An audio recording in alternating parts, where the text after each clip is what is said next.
Justice CV. Karthikeyan அவர்கள் வெளியிடுவார்கள்.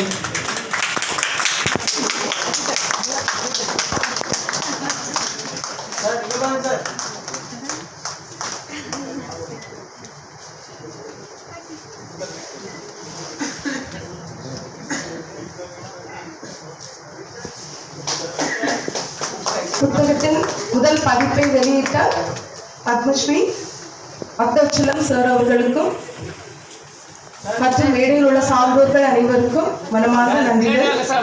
புத்தகத்தின் முதல் பதிப்பினை பெறுமாறு நீதிபதி சி.வி. கார்த்திகேயன் அவர்களை அன்புடன் வேண்டிக் கொள்கிறோம்.